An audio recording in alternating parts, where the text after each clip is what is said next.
শিব চতুর্দশীর দিনে আমাদের বাড়ির পাশে এই জাগ্রত মহাদেবের মেলায় এমন দৃশ্য দেখবো ভাবিনি।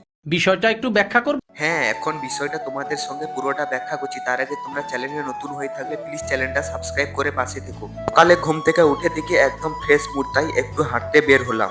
আর এখন কিছুটা হাঁটতে হাঁটতে এখন আমি চলে এলাম আমাদের বাড়ির সামনে, তাই এখন আমি চলে গেলাম আমাদের 5 স্টার কিচেনে। এখন আমাদের 5 স্টার কিচেনে আমার জন্য স্পেশাল ম্যাগি রান্না হয়ে আছে, তাই ওই ম্যাগিটা এখন আমি খেয়ে নিলাম। আর ম্যাগিটা যা টেস্ট হয়েছে না, পুরো একদম ওয়াও ওয়াও লাগছে।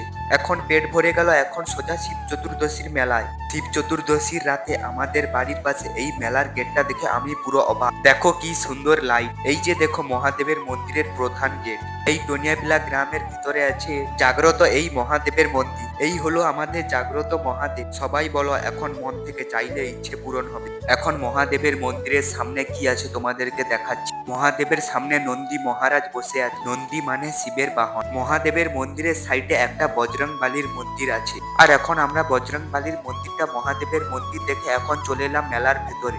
আর মেলার ভেতরে একটু ঘোরাঘুরি কমপ্লিট করে এখন আমরা বাড়ি যাই। নেক্সট ভিডিওতে দেখা হচ্ছে। প্লিজ চ্যানেলটা সাবস্ক্রাইব করে আমার পাশে থেকো।